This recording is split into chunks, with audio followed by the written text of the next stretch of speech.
नमस्कार दर्शक बंधु आज क्षुद्र भिडियो आपण मानक स्वागत। दर्शक बंधु आमे आम घरे ठाकुरंकर बहुत सारा फोटो बा मूर्ति रखि थाउ, किंतु आमे जानि न थाउ जे फोटो बा मूर्ति केउ आकारर एवं केउ प्रकारर निज ठाकुर घरे रखिबा उचित, जहा द्वारा आम घर को सुख समृद्धि माड़ी आसीबो। जदि भूलवशतः आमे सेही मूर्ति को निज ठाकुर घरे रखि दियंती तेबे आम घर को घोर दरिद्रता माड़ी आसी थाए एवं घर को आसुथिबा समस्त सुख समृद्धि आम पाई दुखर कारण होई जाई थाए। दर्शक बंधु आपण मानक मनरे प्रश्न आसुथिबा जे आमे तो भगवानंकर पूजा करिबा, तेबे किपरि आम घर को दुख एवं दरिद्रता माड़ी आसीबो।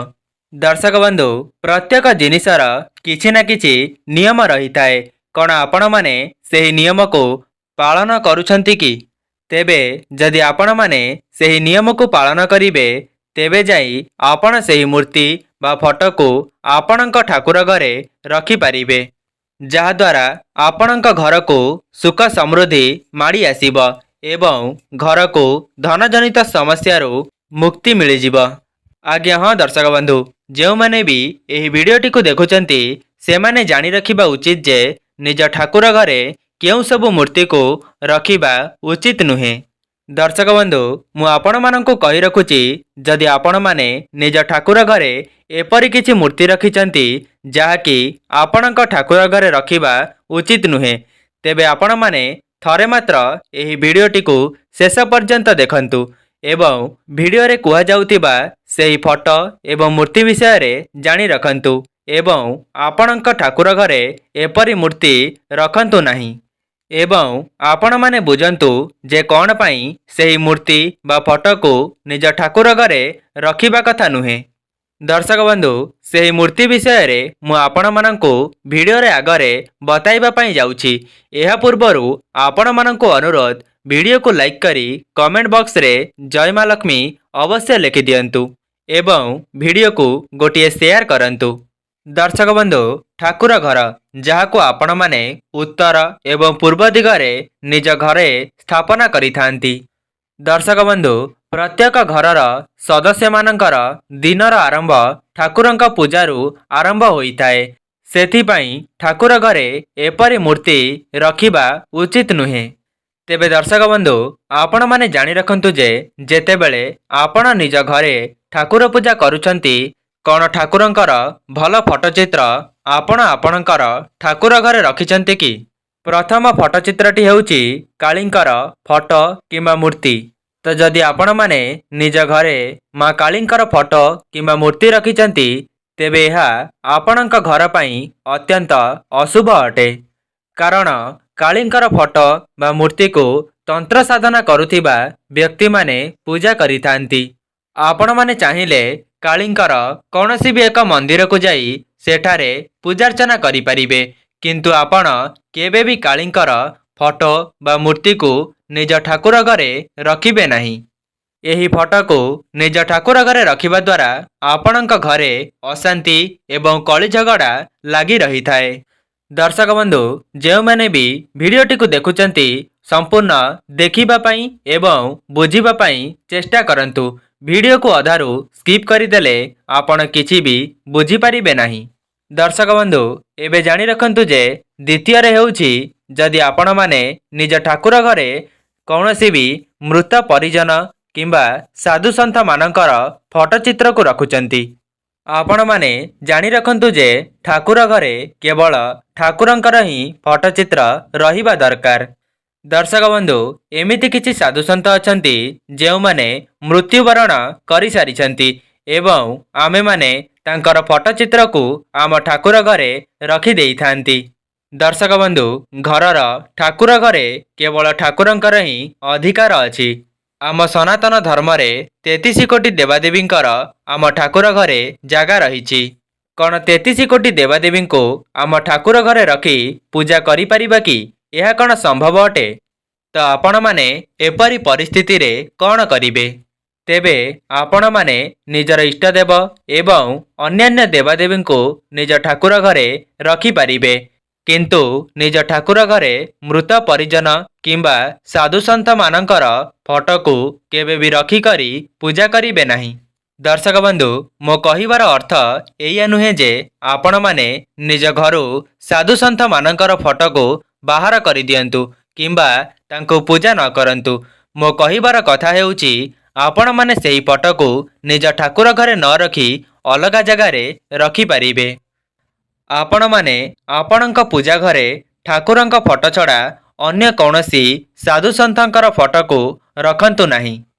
ଦର୍ଶକ ବନ୍ଧୁ, ତୃତୀୟରେ ରହିଛି ନଟରାଜ ଫଟୋଚିତ୍ର। କ'ଣ ଆପଣମାନେ ନଟରାଜ ଫଟୋଚିତ୍ରକୁ ଆପଣଙ୍କ ଘରେ ରଖିଛନ୍ତି କି ଏବଂ ତାକୁ ପୂଜା କରୁଛନ୍ତି କି? କୁହାଯାଏ କି ନଟରାଜ ଫଟୋଚିତ୍ରକୁ ଆଷ୍ଟ୍ରୋଲୋଜିଷ୍ଟମାନେ ନିଜ ଘରେ ରଖିଥାନ୍ତି, ଯାହାକି ବାସ୍ତୁ ପାଇଁ ସେମାନଙ୍କର କାମରେ ଆସିଥାଏ। ହୁଏତ ସେମାନଙ୍କ ପାଇଁ କିଛି ଅଲଗା ନିୟମ ରହିଥାଏ, ଯାହାକି ସେମାନେ ତାଙ୍କ ନିଜ ଘରେ କେଉଁ ସ୍ଥାନରେ ରଖିଥାନ୍ତି। ତେବେ ଦର୍ଶକ ବନ୍ଧୁ, ଆପଣ ଯଦି ସେହି ଫଟୋକୁ କିମ୍ବା ମୂର୍ତ୍ତିକୁ ନିଜ ଘରେ ରଖିଛନ୍ତି, ତେବେ ଏହାକୁ ଆପଣମାନେ କେବେ ବି ରଖନ୍ତୁ ନାହିଁ, କାରଣ ଏହା ଘରେ କଳହ ସୃଷ୍ଟି କରିଥାଏ ଏବଂ ଘରେ କଳି ଝଗଡ଼ା ସର୍ବଦା ଲାଗି ରହିଥାଏ। ଏହି ଫଟୋକୁ ବା ମୂର୍ତ୍ତିକୁ ରଖିବାର ଅଲଗା ଗୋଟିଏ ନିୟମ ଅଛି, ବାସ୍ତୁ ଅଛି, ଯାହାକି ଆମେ ସାଧାରଣ ମଣିଷ ଏହାର ପାଳନ କରିପାରିବା ନାହିଁ। ଆମ ପକ୍ଷରେ ଯେତିକି ସମ୍ଭବ ଆମେମାନେ ସେହି ନିୟମର ପାଳନ କରିବା। ଦର୍ଶକ ବନ୍ଧୁ, ଚତୁର୍ଥରେ ରହିଛି ଉଚ୍ଚ ମୂର୍ତ୍ତି। ଆମେ ଯେତେବେଳେ ଗୋଟିଏ ମୂର୍ତ୍ତିକୁ ଆମ ଘରେ ରଖିଥାଉ, ସେତେବେଳେ ବିଭିନ୍ନ ନିୟମାବଳୀର ପାଳନ କରିବା ଦରକାର। ଯେପରିକି ବୁଢ଼ା ଆଙ୍ଗୁଠିରୁ ଅଧିକ ମୂର୍ତ୍ତି ଆମ ଘରେ ରଖିବା ଉଚିତ ନୁହେଁ। ସେ ଯେକୌଣସି ବି ମୂର୍ତ୍ତି ହୋଇପାରେ, ପିତ୍ତଳ ହେଉ କିମ୍ବା ମାର୍ବଲ ହେଉ। ବୁଢ଼ା ଆଙ୍ଗୁଳିଠାରୁ ଅଧିକ ବଡ଼ ମୂର୍ତ୍ତି ଆମ ଘରେ ରଖିବା ଉଚିତ ନୁହେଁ। ଦର୍ଶକ ବନ୍ଧୁ, କେବଳ ରଖିଦେଲେ ହେବନି ଆଜ୍ଞା, ତାଙ୍କର ସେତିକି ସେବା ମଧ୍ୟ କରିବା ଦରକାର, ଯାହାଦ୍ୱାରା ଆପଣମାନେ ସେଥିରୁ ସଠିକ୍ ଲାଭ ପ୍ରାପ୍ତ କରିପାରିବେ। ଦର୍ଶକ ବନ୍ଧୁ, ଏମିତି ବି କିଛି ଲୋକ ଅଛନ୍ତି ଯେଉଁମାନେ ନିଜ ଠାକୁର ଘରେ ବହୁତ ସାରା ବଡ଼ ବଡ଼ ମୂର୍ତ୍ତି ରଖିଥିବେ, ତାହାର ଉଚିତ ଭାବରେ ପୂଜା କରିବେ ନାହିଁ, ତାର ଅଭିଷେକ କରାଇବେ ନାହିଁ। ଏହା ଜମାରୁ ବି ଠିକ୍ କଥା ନୁହେଁ। ତ ଯେଉଁମାନେ ବି ନିଜ ଠାକୁର ଘରେ ଏପରି ଭୁଲ କରୁଛନ୍ତି, ସେମାନେ ଆଜିଠାରୁ ହିଁ ଏହାକୁ ବନ୍ଦ କରିଦିଅନ୍ତୁ। ଏହାପରେ ଆପଣମାନେ ଜାଣି ରଖନ୍ତୁ ଯେ କ'ଣ ଆପଣଙ୍କ ଘରେ ଆଣ୍ଠୁଆ ଗୋପାଳଙ୍କର ପିତ୍ତଳର ମୂର୍ତ୍ତି ରଖିଛନ୍ତି କି ଏବଂ ତାଙ୍କର ସେବା କରୁନାହାନ୍ତି କି? କିଛି ଲୋକଙ୍କ ଘରେ ଆଣ୍ଠୁଆ ଗୋପାଳଙ୍କର ମୂର୍ତ୍ତି ତ ରହିଥାଏ, କିନ୍ତୁ ତାଙ୍କର ସେବା କେହି ବି କରିନଥାନ୍ତି, ଯେମିତିକି ସ୍ନାନ ବି କରନ୍ତି ନାହିଁ ଏବଂ ବସ୍ତ୍ର ବି ପିନ୍ଧନ୍ତି ନାହିଁ।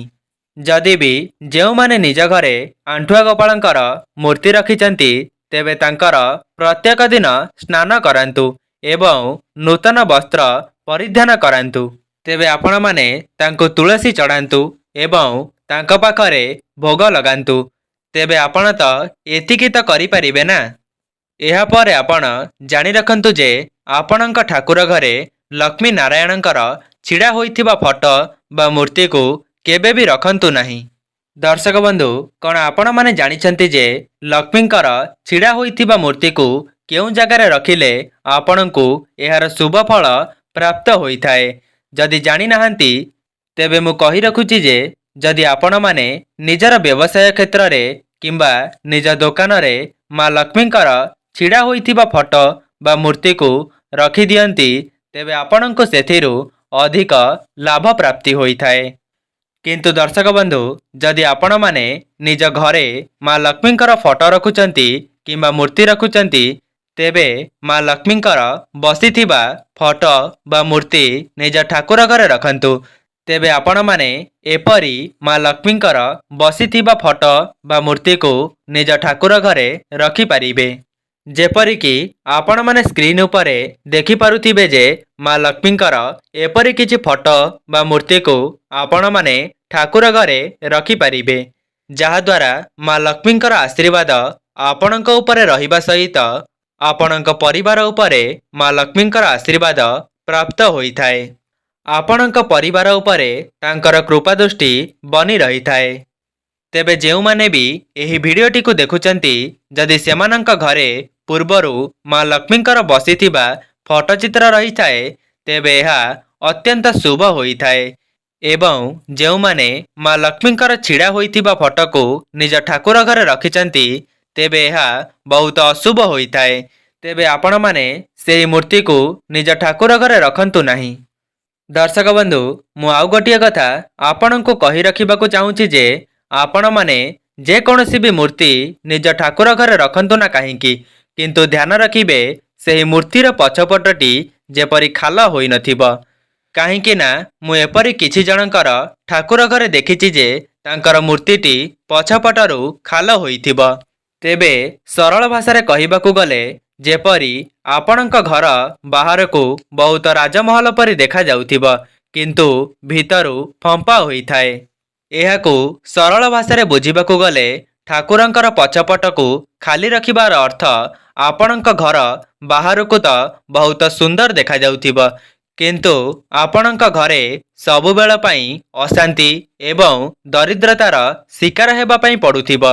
ତେବେ ଯେଉଁମାନଙ୍କୁ ଏହି ବିଷୟରେ ବିଶ୍ୱାସ ହେଉନାହିଁ, ତେବେ ଆପଣମାନେ ଥରେ ପରୀକ୍ଷା କରନ୍ତୁ।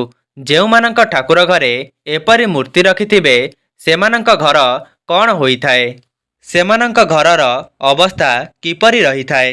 ଦର୍ଶକ ବନ୍ଧୁ, ଏମିତି କିଛି ଲୋକ ଅଛନ୍ତି ଯେଉଁମାନେ ନିଜ ଠାକୁର ଘରେ ଧାଡ଼ି ଧାଡ଼ି କରି ଠାକୁରଙ୍କର ମୂର୍ତ୍ତି ରଖିଥାନ୍ତି ଏବଂ ତା ଆଗରେ ପୁଣି କିଛି ଠାକୁରଙ୍କର ଧାଡ଼ି ଧାଡ଼ି କରି ଫଟୋ ରଖିଥାନ୍ତି। ଏପରି କରିବା ଦ୍ୱାରା ସେହି ଘର ଉପରେ ଛାୟା ଦୋଷ ଲାଗି ରହିଥାଏ। ଆପଣଙ୍କ ଦ୍ୱାରା ଯେତିକି ସମ୍ଭବ ଆପଣ ସେତିକି ହିଁ ଠାକୁରଙ୍କର ଫଟୋ ବା ମୂର୍ତ୍ତିକୁ ନିଜ ଠାକୁର ଘରେ ରଖନ୍ତୁ। ସରଳ ଭାଷାରେ କହିବାକୁ ଗଲେ ଆପଣ ନିଜର ଇଷ୍ଟଦେବତାଙ୍କ ଫଟୋକୁ ନିଜ ଠାକୁର ଘରେ ରଖିପାରିବେ। ତା ସହିତ ଆପଣଙ୍କ ଦ୍ୱାରା ଯେତିକି ସମ୍ଭବ ଏବଂ ଆପଣ ଯେତିକି ସେବା କରିପାରିବେ, ସେତିକି ହିଁ ଠାକୁରଙ୍କର ମୂର୍ତ୍ତି ବା ଫଟୋକୁ ନିଜ ଠାକୁର ଘରେ ରଖନ୍ତୁ। ତେବେ ଦର୍ଶକ ବନ୍ଧୁ, ଯେଉଁମାନେ ବି ଭିଡ଼ିଓଟିକୁ ଏପର୍ଯ୍ୟନ୍ତ ଦେଖୁଛନ୍ତି, ତେବେ ଆପଣମାନେ ଯେଉଁ ନିୟମ ସବୁ କହିଲି, ଏହାକୁ ଆପଣମାନେ ନିଜ ଜୀବନରେ ନିଶ୍ଚୟ ପାଳନ କରନ୍ତୁ। ଏହାକୁ ପାଳନ କଲେ ଆପଣଙ୍କର ହିଁ ମଙ୍ଗଳ ହେବ। ଦର୍ଶକ ବନ୍ଧୁ, ମୁଁ ଆଶା କରୁଛି ଏହି ଭିଡ଼ିଓଟି ଆପଣମାନଙ୍କ ପାଇଁ ବହୁତ ଶିକ୍ଷଣୀୟ ହୋଇଥିବ। ଯଦି ଆପଣମାନଙ୍କୁ ଭିଡ଼ିଓଟି ଭଲ ଲାଗିଥାଏ ଏବଂ ଭିଡ଼ିଓ ମାଧ୍ୟମରୁ କିଛି ଜାଣିବାକୁ ମିଳିଥାଏ, ତେବେ ଭିଡ଼ିଓକୁ ଗୋଟିଏ ଲାଇକ୍ କରିବେ ଏବଂ ଚ୍ୟାନେଲରେ ନୂଆ ଥିଲେ ଦୟାକରି ଚ୍ୟାନେଲଟିକୁ ସବସ୍କ୍ରାଇବ୍ କରିଦେବେ ଏବଂ କମେଣ୍ଟ ବକ୍ସରେ ଜୟ ମା ଲକ୍ଷ୍ମୀ ଅବଶ୍ୟ ଲେଖିଦିଅନ୍ତୁ। ଆଜି ପାଇଁ ରହୁଛି, ନମସ୍କାର।